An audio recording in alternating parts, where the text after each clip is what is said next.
ఆంధ్రప్రదేశ్లో పిఠాపురం అసెంబ్లీ నియోజకవర్గం నుంచి జనసేన అధినేత పవన్ కళ్యాణ్ గెలవబోతున్నారు. ఇక్కడ సామాజిక సమీకరణాలు, ప్రచార సరళి, అంచనాలు, సర్వేలు అన్నీ పరిశీలిస్తే జనసేన అభ్యర్థి కొణిదెల పవన్ కళ్యాణ్ మంచి మెజార్టీతో గెలవబోతున్నారు. రాజకీయానికి చైతన్యమైన పిఠాపురంలో సామాజిక సమీకరణాలు అన్నీ అనుకూలంగానే ఉన్నాయి. ఇక్కడ కాపు సోదరులు ఎక్కువగా ఉన్నారు. అదేవిధంగా బలహీన వర్గాలు బీసీలు ఎక్కువ ఉన్నారు, చేనేత కార్మికులు ఉన్నారు, తర్వాత ఆర్యవైశ్యులు ఉన్నారు, బ్రాహ్మిన్స్ ఉన్నారు. అన్ని వర్గాల వారు, బలహీన వర్గాల వారు ఉన్నారు, ఎస్సీస్ ఉన్నారు.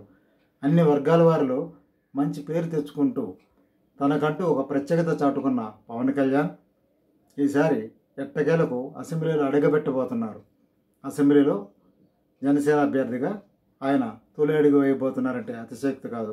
ఈ దిశగా ప్రచార సరళిని ముగించబోతున్నారు. పవన్ కళ్యాణ్ జనసేన అభ్యర్థిగా, బీజేపీ తెలుగుదేశం పార్టీ కూటమి బలపరిచిన జనసేన అభ్యర్థిగా ఇక్కడ గెలవబోతున్నారు. పిఠాపురంలో తెలుగుదేశం పార్టీకి బలమైన సీట్ అయినప్పటికీ పొత్తులో భాగంగా జనసేనను బలపరిచి చంద్రబాబు నాయుడు ఈ టికెట్ పవన్ కళ్యాణ్ కేటాయించారు. ఈ దిశగా రాజమండ్రి, కాకినాడ ఇక్కడ కూడా ఉమ్మడి ఎన్డీఏ అభ్యర్థులు గెలుస్తారని తెలుస్తుంది. ఏదైనా సరే పిఠాపురంలో గట్టి పోటీ ఇచ్చినప్పటికీ కూడా తుది విజయం పవన్ కళ్యాణ్ అని చెప్పవచ్చు. ఈ దిశగా పవన్ కళ్యాణ్ అభిమానులు కూడా ఎంతో సంతోషంగా పనిచేస్తున్నారు. కార్యకర్తలు, ఓటర్లు కూడా చాలా వేగంగా, హోరావరీగా ప్రయత్నాలు చేశారు. ఏదైనా సరే తుది విజయం జనసేన అధినేత పవన్ కళ్యాణ్ది అని చెప్పవచ్చు. ఇక్కడ గాజు గ్లాసు అధికారంలో రాబోతుందని స్పష్టంగా తెలుస్తుంది.